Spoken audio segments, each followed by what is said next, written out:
दो मित्र थे, दोनों में बड़ी मित्रता थी।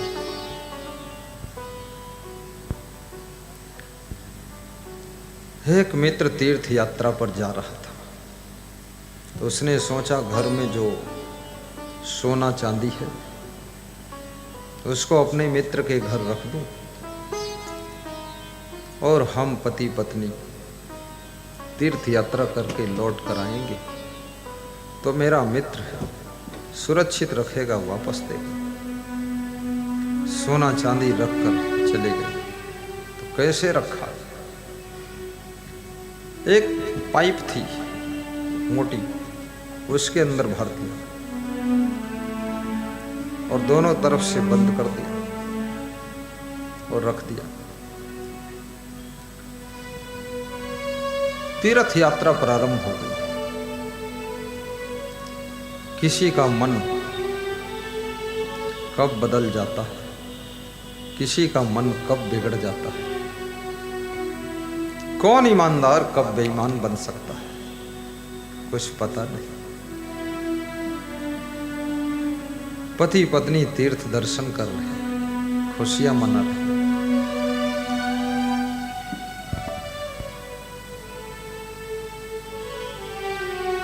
दो महीने के बाद लौट कर आते हैं। सबसे पहले अपने मित्र के घर जाते हैं और मित्र से कहते हैं मेरा सामान वापस कर दो। मित्र कहता है ये घर आपका है, जाओ, आपने जिस कमरे में जहां रखा था वहां से उठा लो जाकर। वो गए और सामान वही रखा था। बड़े खुश हुए देखकर, लेकिन जब उठाया तो मन में झटका लगा, क्योंकि उस सामान वजन था वो हल्का हो गया। सोना चांदी से भरा था। तो उन्होंने खोल कर देखा तो उस पाइप के अंदर सोना चांदी नहीं था, उसमें चूहों की लैट्रिन भरी थी।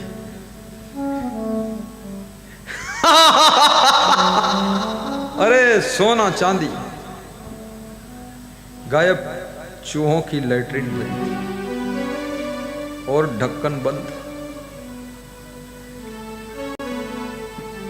तीर्थ स्नान की सारी खुशियां उड़ गईं, क्योंकि जिंदगी भर की कमाई निकल गई। तुम्हारे घर कोई ठग आता है और कहता है सोना चांदी सब दुगना कर दूंगा। कितनी महिलाएं सब निकाल कर दे देती है। बहुत भोली है महिला। अगर ये दुगना कर सकता है तो अपने घर का ही सोना दुगना कर लेता, तुम्हारे पास क्यों आता? छोटी सी बुद्धि से विवेक कर लो, थोड़ा सोच लो। ये दुगना नहीं करेगा, ये पूरा खत्म करेगा। ऐसे ऐसे ठग समाज में घूम रहे। कितने लोग साधु भेष में भी ठग घूमते हैं, भक्तों को ठग लेते हैं। भगत के घर जाएंगे, बोलेंगे हम असंग साहिब के शिष्य हैं, तुम्हारा प्रोग्राम करा देंगे, 35,000 दे दो, 35,000 में हो जाएगा। भगत सोचता है अरे यार 35 में सस्ता हो रहा, दे दो। दे दिया, वो रफू चक्कर हो गया। फोन गुरु के पास आया कि मैं मध्य प्रदेश से बोल रहा हूँ, 35,000 जमा कर चुका हूँ। हमने किसको दिया?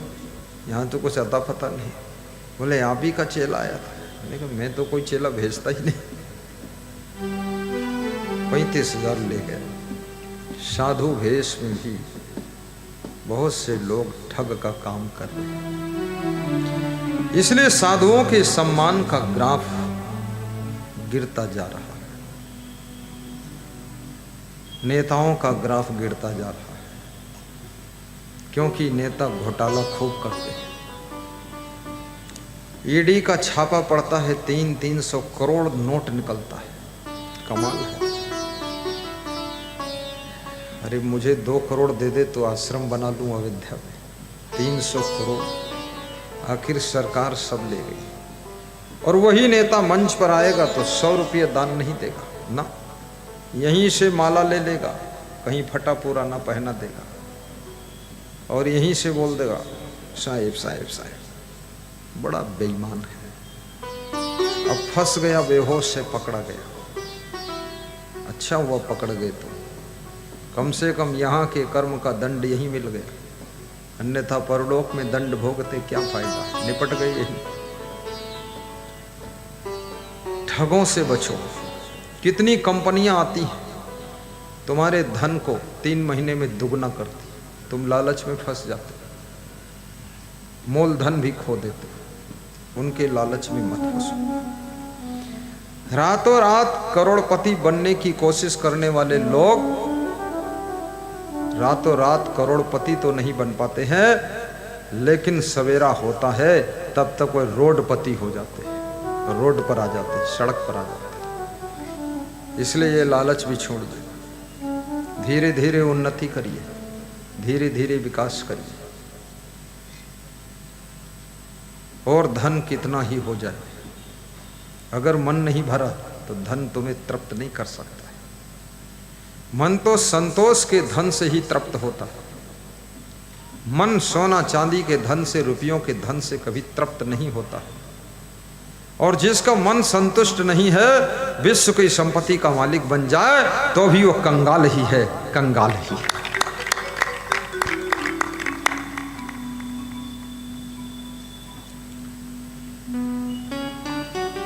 गोधन गजधन बाजधन और रतन धन खान, जब आवे संतोष धन सब धन धूरि समान। संतोषामृत तृप्ता नाम तत्सुखम शांत चेत साम नच तद्धन लुब्धा नाम इतश्च एतश्च धावता। उपार्जिता नाम वित्ता नाम त्याग ही रक्षणम तड़ा गोदर संस्था नाम परिवाह युवाम भसाम। यदृच्छा लाभ संतुष्टो द्वंद्वातीतो विमत्सरा समः सिद्धाओ सिद्धोपि चक्रतापि न निबद्धते। संतो संतोष सुख है, रहो तो हृदय जुड़ाए। संत हो या गृहस्थ हो, आज हमारे पास में फोन आया मथुरा वृंदावन से, श्री ब्रजेश सिंह जाट। तो जहां पर सत्संग उन्होंने कराया था, सुपर पंडाल लगाया था, 100 फीट चौड़ा, 35 फुट ऊंचा, 300 फीट लंबा, बीच में कोई नहीं खंभा, ऐसा पंडाल लगाया, वाइट पूरा। हमारे साथ में 2 पंडाल, ये तो पाइप पंडाल है, 4 घंटे में लगता है, 4 घंटे में चला जाता है। वो पंडाल 6 दिन में लगता है, 4 दिन में उतरता है, और 3 दिन सत्संग होता, 13 दिन लग जाते हैं उसमें। 1 महीने में 2 ही प्रोग्राम करते, उसे सुपर पंडाल बोलते हैं। उसमें दोगुना खर्चा भी आता है, इसमें सिंगल खर्चा।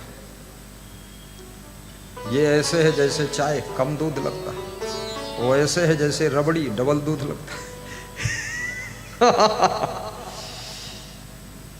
तो उस पंडाल की जगह पर वो बैठ गए जाकर, और बोले आज जब तक गुरुदेव से बात नहीं हो जाएगी घर जाऊंगा ही नहीं। मैं पद यात्रा में था, सुबह सुबह 3-4 किलोमीटर की पद यात्रा, लौटा। मेरे संत से उन्होंने कहा कि गुरुदेव को याद दिलाओ, बैठा रहूँगा यहीं पर। और वो मथुरा वृंदावन में बैठा है और मैं अंता में बैठा, और मुझे पता भी नहीं कि मेरा भक्त वहाँ बैठा, और मिलिट्री का अफसर रिटायर हो चुका। देखिए ये मन के तार, बिना तार के भी मन जुड़ा रहता है। मैंने सोचा मोबाइल जरा देख लेता, देखा मिस कॉल लिखा है ब्रजेश सिंह, तुरंत किया। वो इतना हंसा, इतना हंसा, बोले बैठा ही था ध्यान लगाकर, आज दिन भर बैठा रहूँगा, रात भर बैठा रहूँगा, कभी तो प्रभु याद करेंगे। बहुत हंस हंस कर सुनाया सब कहानी। बोला बहुत खुश हूँ, बहुत सुखी हूँ। बोले यहाँ इसलिए बात कर रहा हूँ, घर में बहुत पचड़ा लफड़ा रहता है, कोई थाली बजाता है, कोई कुछ चप्पल खटखटाता है, शांति से आपसे बात कर। 6 महीने में एक बार गुरुदेव आशीर्वाद दे दिया, प्रोग्राम फिर से आपका होगा यहाँ पर। प्रोग्राम कराने से सत्संग के शब्द एक महिला को भी महान बनाते हैं। पुरुष में पुरुषोत्तम का जन्म हो जाता है, नारी में नारायणी प्रकट होती है। और याद रखना, सत्संग ही एक ऐसी चीज है जो तुम्हारे मन के मैल को धुल सकता है, बाकी मन को निर्मल करने वाला कोई नहीं। इसलिए सत्संग सुनना चाहिए। तो मित्र जब उस पाइप को खोलता है तो उसमें देखता है चूहों की लेट्रिन भरी है, हिंगवाष्टक गोली जैसे।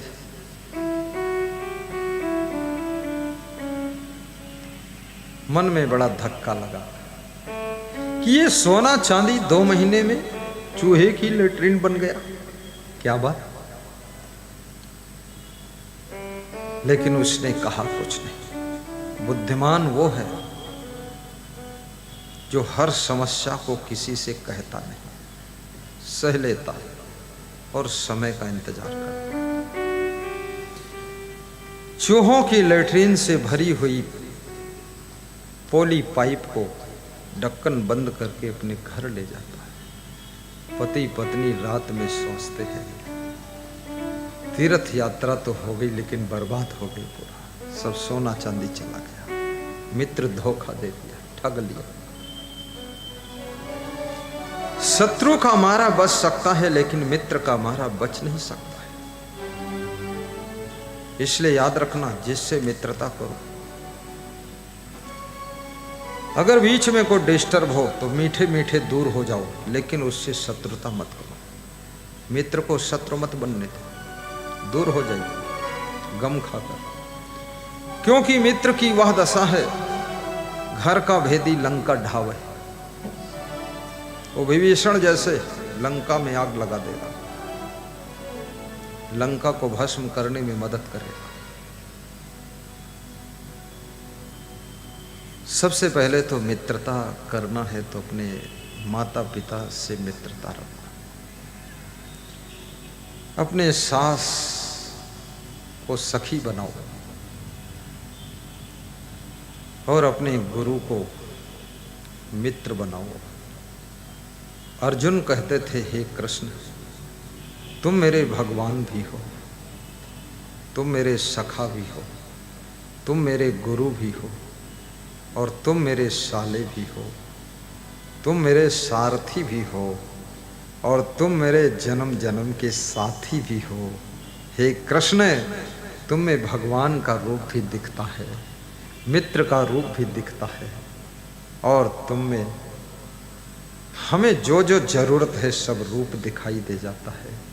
माता पिता से बढ़कर तुम्हारा हितचिंतक कोई मित्र नहीं हो सकता है, गुरु से बढ़कर तुम्हारा कोई सखा नहीं हो सकता है और सासू से बढ़कर के तुम्हारा कोई संरक्षक सखी नहीं हो सकती है और बहू से बढ़कर के तुम्हें सहारा देने वाला कोई नहीं हो सकता है। इसलिए इनके साथ प्रेम बढ़ाइए।